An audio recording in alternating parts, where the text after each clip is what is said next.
അല്ല ചേച്ചി, നിങ്ങളത് പണ്ട് ഒരു തത്തൊക്കെ ഉണ്ടായിരുന്നില്ലേ? തത്തന്റെ മോനെ തത്ത പോലീസുകാർ പിടിച്ച് വിടില്ലപ്പോ. അതെ, കൊണ്ടാക്കാൻ പാടില്ലപ്പോ. ഭയങ്കര നിയമം ഫോണിലൊക്കെ ഉണ്ടല്ലോ തത്തനെ കൊണ്ടിറക്കാൻ പാടില്ലാന്ന്. അല്ലേലും വരണൊക്കെ ഉണ്ട്. വില അടയ്ക്കണം, 50,000 രൂപ അടയ്ക്കണം, ലൈസൻസ് എടുക്കണം. അതെ, നല്ല ലാഭമുള്ള പരിപാടിയാ. നല്ല ലാഭമുള്ള പരിപാടിയാ. ഞങ്ങള് കളി മുട്ടുകാന്നല്ലാതെ. പൂരത്തിന് ഇരിക്കണ്ടവര് അവര് പോലീസുകാർ കാണില്ല. ഈ പോലീസുകാരല്ല, മറ്റൊരു പോലീസുകാരുണ്ടല്ലോ, എന്താ വനവകുപ്പ്, അവരാണ് പ്രശ്നം. നമ്മ സാധാ പോലീസുകാരെ കൊണ്ടൊരു കുഴപ്പമില്ല. തത്ത് വീട്ടിലുണ്ടപ്പോ തത്തമ്മല്ലേ ഇല്ലല്ലേ. ആറാട്ടുപുഴയ്ക്ക് പോയപ്പോ പറപ്പിച്ചു വിട്ടു. പിന്നെ ആലുവ ഇത് നമ്മുടെ കല്യാണി ചേച്ചിയാണ് കേട്ടാ. കല്യാണി ചേച്ചി ചാലശ്ശേരി ഉള്ളതാണ്. കൈ നോക്കാൻ വന്നാണ്. എന്തായാലും ഇത് ലക്ഷണങ്ങളൊക്കെ പറയണത് എന്തായാലും ഏത് കൈ വേണ്ടി ചേച്ചിയെ?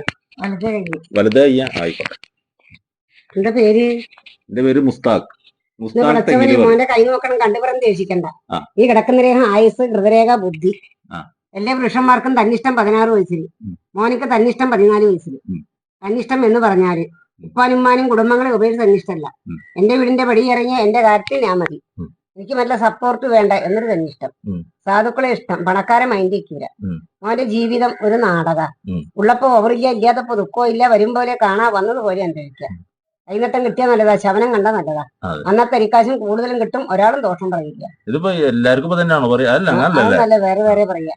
എല്ലാ കാര്യം കൊണ്ട് ഗുണപ്പെടാൻ ലക്ഷണം അവന്റെ കയ്യിലുണ്ട്. പാപ്പാന്റെ കൂട്ടുകുടുംബക്കാര് കുടിയിലിട്ട് കൊട്ടാരം വരുന്നുണ്ട്. തോറ്റുപോയ സഹായിക്കേണ്ട ആൾക്കാരുണ്ട്, ഉപകാരമില്ല. ഉമ്മ ആൾക്കാരെ കൊണ്ട് ഗുണമൊരു ദോഷമില്ല. ഉമ്മ ഒപ്പം ഒത്തുവിളിക്കാനുള്ള ഭാഗ്യമില്ല. സങ്കടപ്പെട്ട മരണങ്ങൾ കൈവിട്ട് പോയി ലക്ഷണത്തിന്. എല്ലാ കാര്യങ്ങളൊക്കെ വിജയിക്കും. അയ്യോ ഒട്ടേ മനം പൊള്ളേ.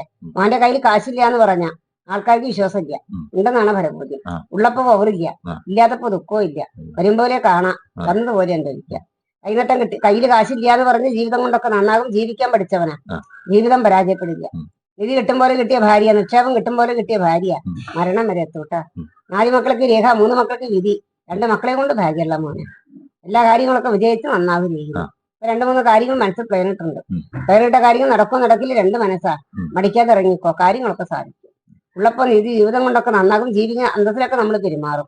പെറ്റമ്മനെ കൊണ്ട് സാർ ദുഃഖം തീരും. ഉമ്മ ഉപ്പ ഒത്തുവിളിക്കാതെ ഭാഗ്യ രേഖയിൽ കുറവാ. കൈതണ്ടയ്ക്ക് ചെങ്ങലക്കണി രേഖ മോന്റെ കൈ പൊട്ടിയ മോൻ കച്ചേരി കോടതിക്ക് ബന്ധപ്പെടണം. അക്കാലം കളവാണ്ടാനും പോണ്ടട്ടാ. സ്നേഹിതന്മാർക്ക് സാക്ഷ്യം കൊടുത്താലും രേഖയുടെ പറയാം.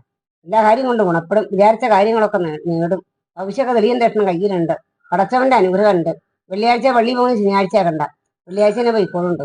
പടച്ചവൻ ഉപേക്ഷിക്കാതെ വൃത്തമുണ്ട്. കാര്യങ്ങളൊക്കെ ഗുണം. എവിടെ ചെന്നാലും ജയിച്ചു വരും. ജ്യേഷ്ഠന്മാരെ കൊണ്ട് എല്ലാ കാര്യങ്ങളൊക്കെ വിജയിക്കും. ഒരു വീട്, ഒരു വലിയ കൈവക്കാരങ്ങള്. എന്റെ കാര്യം നീ നോക്ക്, എന്റെ കാര്യം നോക്കട്ടെ. അവനാന്റെ അവണി അവനാന്റെ മടിയില് എന്നുള്ള മലാമസങ്ങളൊക്കെ വീട് കൊണ്ട് കഴിഞ്ഞിരിക്കണം. വിചാരിച്ച കാര്യം നേടും. ഈ ചെറുപ്പനാൾ കൊണ്ട് പഴയ നാട് സർക്കിറ്റ് അടിച്ച മോനെ. ഇനിയുണ്ട് ദൂരയാത്ര. വിചാരിച്ച കാര്യങ്ങളൊക്കെ നേടും. പടച്ചവന്റെ അനുഗ്രഹം ഉണ്ട്. ആര് തോൽപ്പിച്ചാലും പടച്ചൻ തോൽപ്പിക്കൂല. 90 വയസ്സ് വരെ ആയുസുണ്ട്. അത് അവസാനം പറഞ്ഞിട്ട് ഇഷ്ടമായി. 90 വയസ്സ് വരെ ഞാൻ ജീവിക്കുന്ന പറഞ്ഞു. അപ്പൊ എന്തായാലും കഴിഞ്ഞാ. അതെ, അപ്പൊ കല്യാണി ചേച്ചിക്ക് എന്തായാലും നമ്മള് വന്ന എന്തെങ്കിലും ഒന്ന് കൊടുക്കണ്ടേ? അപ്പൊ ആ കൊടുക്കണേക്ക് എന്തെങ്കിലും നമ്മള് ഒരു ലാഭം കാണുമല്ലേ? അങ്ങനെ നല്ല ചേച്ചിയെ നമുക്ക് എന്തായാലും നിങ്ങൾക്ക് തരണം. അപ്പൊ അതിനെ നമ്മൾ നോക്കിച്ചാണ്. അതെ അതെ, എത്ര ഉള്ളൂ. 100 പോട്ടെ. 100 200, 500 കൈ നോക്കി മേടിക്കും. അങ്ങനെയൊക്കെ ആണെങ്കിൽ അപ്പൊ കല്യാണി ചേച്ചിയുടെ ഒരു ജീവിതമാർഗ്ഗമാണിത്. അപ്പൊ ആരെങ്കിലൊക്കെ വീട്ടില് കല്യാണി ചേച്ചി വരുന്നുണ്ടെങ്കിൽ ഒഴിവാക്കണ്ട. ഇതിലൊക്കെ കൊടുത്ത് കൈ വേണമെങ്കിൽ നോക്കിച്ചാൽ മതി. നിങ്ങൾ എന്തെങ്കിലും കൊടുത്ത് സഹായിക്കാം. ഓക്കെ.